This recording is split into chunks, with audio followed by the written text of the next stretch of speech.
Good morning, my dear students. Have a nice day. Today we're going to discuss about new topic, general linear programming problem. Then second topic is canonical and standard form of LPP. So today we're going to see these two topics in my lecture.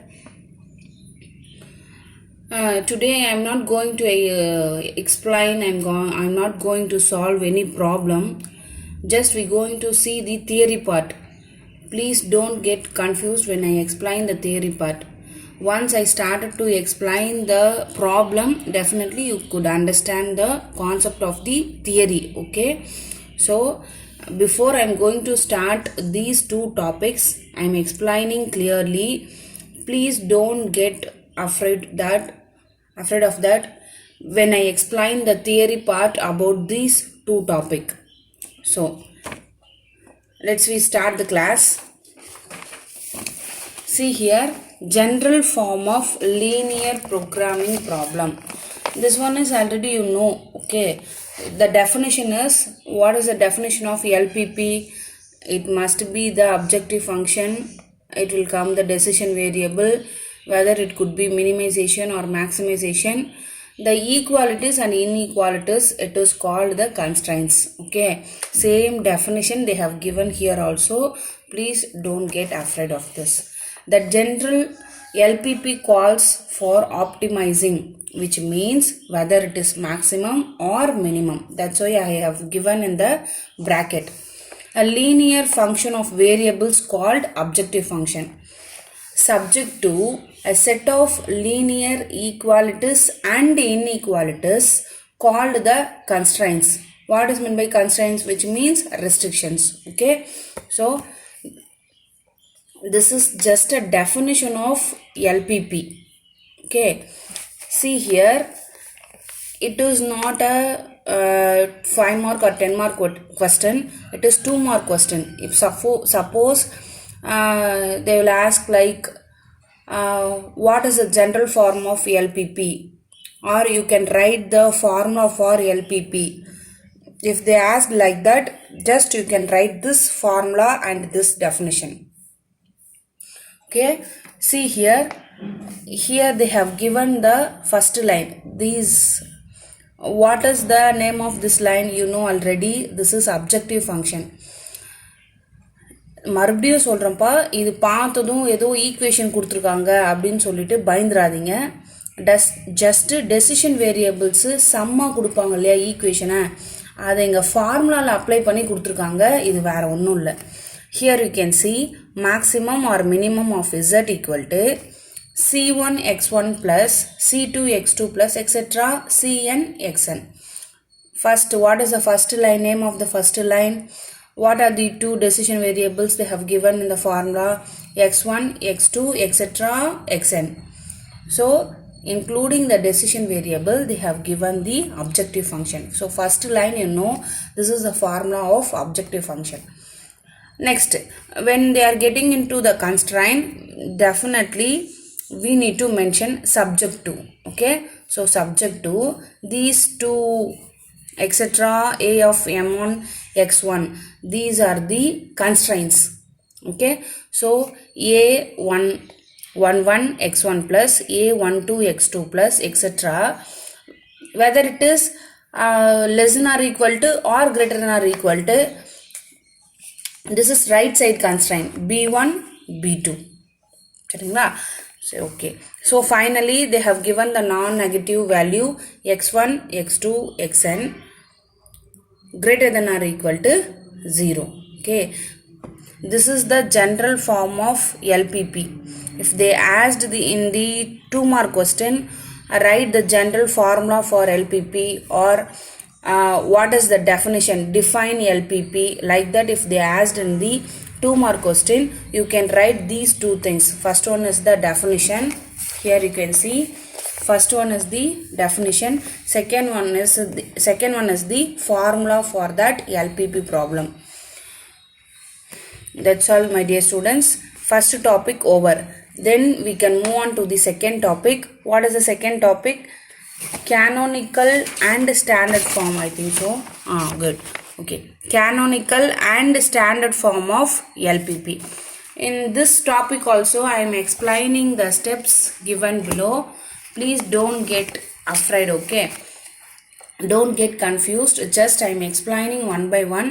When I started to explain the problem, you will get some idea about the canonical and standard form, okay? Just I have given have mentioned here page number, okay? These are the things, we'll leave it only, okay? Introduction, characteristics. Directly I am getting into the steps, then you will understand clearly.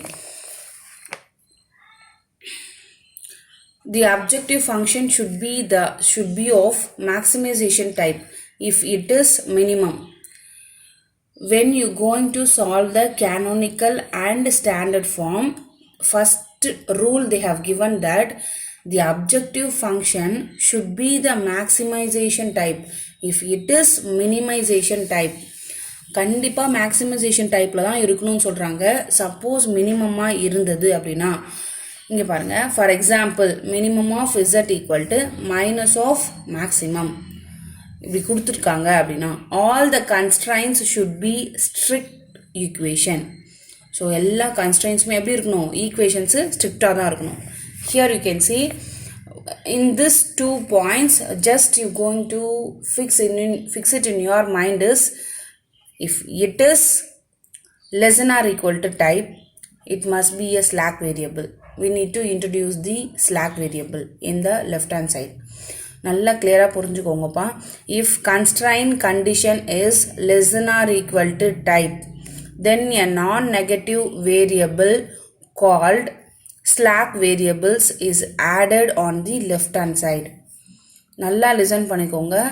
கொடுத்துருக்கிற சம்மில் less than or equal to டைப்பாக இருந்தால், சரிங்களா, slack வேரியபிளை நம்ம introduce பண்ணணும். எந்த பக்கம்னா left hand சைடில் introduce பண்ணணும். Just theory part I am explaining. When I start to explain the problem, definitely you will get clear idea about this, okay? Now just fix it in your mind, what is slack variable and what is surplus variable, okay? Just remain in your mind. If it is, so again I am repeating this point because these two things are very important when you are doing the canonical and standard form of LPP. So I am explaining again, when it is less than or equal to type, it must be the slack variable. We need to introduce or we need to add the slack variables on the left hand side. Second type, you can see, if it is greater than or equal to type, we subtract a non-negative variable called the surplus variable from the left hand side. Same left hand side, we need to subtract the surplus variable, okay? So again I am saying, if it is less than or equal to slack variable, we need to introduce, okay?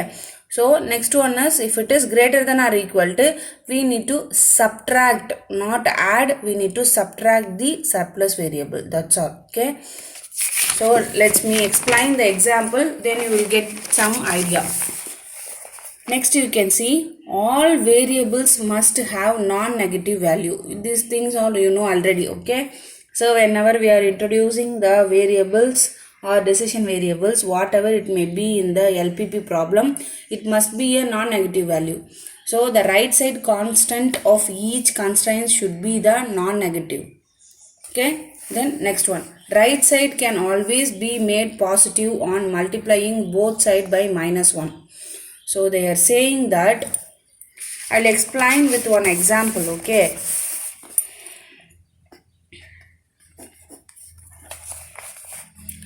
For example, 5x1 minus 3x2 plus x3 greater than or equal to -7. What is the rule? In the right hand side, it must be the non-negative value. இங்கே கொடுத்துருக்குறது என்ன கொடுத்துருக்காங்க? Negative வேல்யூவாக கொடுத்துருக்காங்க. இப்படி கொடுத்துருந்தா definitely we need to change this negative value into the positive value non negative வேல்யூவாக நம்ம கண்டிப்பாக சேஞ்ச் பண்ண பிறகு தான் சம்முக்கே போகணும். That's why they are saying that right side can always be positive on multiplying by both side by -1. Right side எப்போவுமே பாசிட்டிவாக தான் இருக்கணும். அப்படி பாசிட்டிவாக இல்லைன்னா நம்ம -1 ரெண்டு சைடும் மல்டிப்ளை பண்ணி ப்ளஸ்ஸாக மாற்றணும் அப்படின்னு சொல்லியிருக்காங்க. சரிங்களா? அதனால் இது ஏதோ சொல்லியிருக்காங்கன்னு சொல்லிட்டு கன்ஃபியூஸ் ஆகாதீங்க. If you have doubt you can ask me. டவுட்டாக இருக்குது, இந்த லைன் எனக்கு புரியல அப்படின்னா தயவுசெய்து நீங்கள் கேளுங்க. சரிங்களா? நெக்ஸ்ட் பாருங்கள். What they have given in the step, if it is, see here, if it is, here you can see if it is greater than or equal to type, we subtract a non-negative variable called the surplus variable from the left hand side. So left hand side la subtract பண்ணனும்னு சொல்லிருக்காங்க surplus variable. So if it is, so here you can see it is greater than or equal to, so we need to subtract in the left hand side with surplus variable. So I am writing the like this. Then it can be rewritten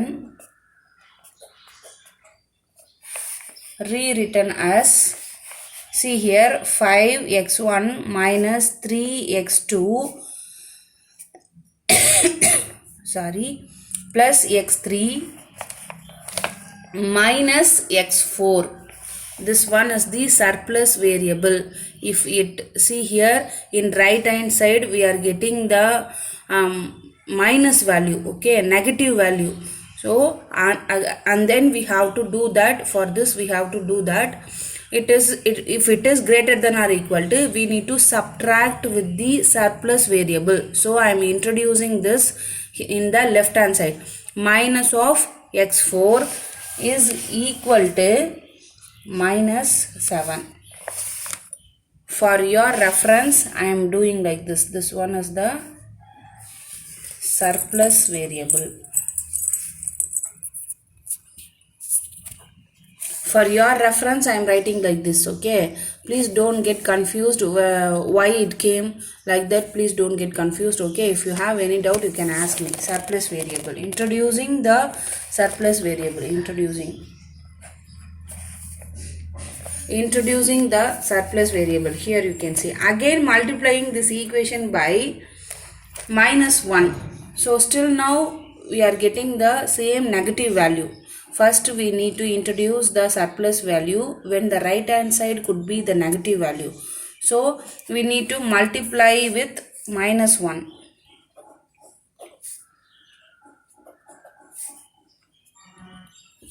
-1 both the side, okay? So I am multiplying this -1 with this entire equation. So automatically this equation will change like this. 5-5x1 plus 3x2 minus x3 plus x4 equal to 7. Here you can see now it could be changed into the non-negative constraint. It is not a negative constraint, it is a non-negative constraint. Finally we have to change the equation like this. நல்லா listen பண்ணிக்கோங்க. Maximisation ப்ராப்ளமாக இருக்கணும். Suppose அப்படி maximisation problem கொடுத்துருந்தாங்களோ இல்லை minimisation problem கொடுத்துருந்தாங்களோ right hand சைடில் minus வேல்யூவாக இருக்குது அப்படின்னா நம்ம புதுசாக சர்ப்ளஸ் வேரியபிளை ஒன்று இன்ட்ரடியூஸ் பண்ணுறோம். சர்ப்ளஸ் வேரியபிளை இன்ட்ரடியூஸ் பண்ணிட்ட பிறகு -1 ரெண்டு சைடுமே நம்ம என்ன பண்ணுறோம், மல்டிப்ளை பண்ணுறோம். அப்படி பண்ணும்போது எனக்கு நான் நெகட்டிவ் வேல்யூ கிடைச்சிடுது. இதுதான் ஒரு எக்ஸாம்பிள் இங்கே கொடுத்துருக்காங்க. சரிங்களா? Here you can see in the same only, here also they have given same thing, okay? So they are multiplying both the side by -1. 5x1 same this equation and they are introducing the surplus variable x4. Again multiplying this equation by -1. So now we get the answer is this one. That's all. Okay. Then next one is This is for the to solve the canonical and standard form. We need to follow the steps like this wise. Okay. So definition, basic solution. First one is, given a system of m simultaneously linear equation in m, unknown ax equal to b. Okay, please don't get confused. Just remind in your mind something I would like to explain you. Okay, ax equal to b, where a is an m into b matrix of rank of m. A என்னன்னு சொல்றாங்கன்னா m into n ஓட மேட்ரிக்ஸ்னு சொல்லிருக்காங்க, b m into n ஓட sub மேட்ரிக்ஸ்னு சொல்லிருக்காங்க இங்க.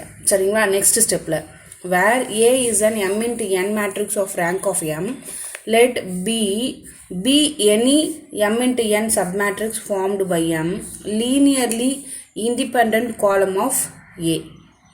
Okay. See, you have to write this theory part in your notebook. Okay, don't forget to write these things in your notebook. கண்டிப்பாக நீங்கள் நோட்டில் எழுதியிருக்கணும்ப்பா.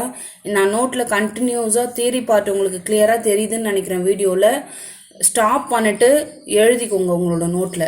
Please don't forget to write these things in your notebook. Okay, then a solution obtained by setting n minus m variables not associated with the column of b equal to 0 and solving the resulting system is called the basic solution. Just they have given, when we going to solve the problem in canonical standard form, we need to find the basic solution. For that basic solution, we have to apply the formula ax equal to b. So when I started to explain the problem, definitely you will understand this formula. Okay, just you can fix it in your mind. To solve the canonical form, the formula is ax equal to b. So finally it is called the basic solution. Next, basic feasible solution.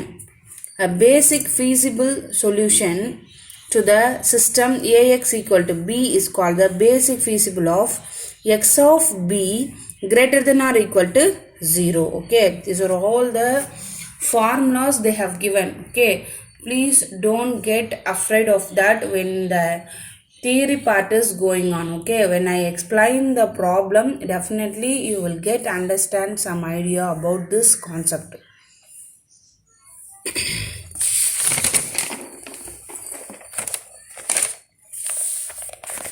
Next, third step, degenerate the solution. The basic solution to the system ax equal to b, it is called the degenerate if one or more of the basic variables vanish. Okay, if suppose in some they have given x1 x2 x3 3 variables, we have to degenerate that equation into ax equal to b.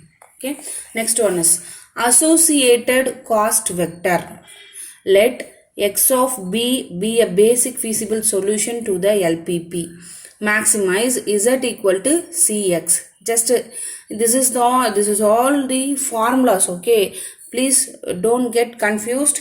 Just fix it in your mind. Maximization of z equal to cx subject to ax equal to b, x is greater than or equal to 0. That's all, my dear students. This only the theory part of these two topics. First one is general linear programming problem. Definitely they will ask this question in 2 mark. What is the general form of LPP, or define LPP? Give the definition of LPP, give the formula for LPP. Likewise, they will ask in the 2 mark question. You can write that answer for this one. And canonical standard form of LPP, we have seen some formulas. Okay, so when I explain the problem you will get clearly understand about this concept. That's all, my dear students. Today's class is finished. Okay, thank you all. Thank you.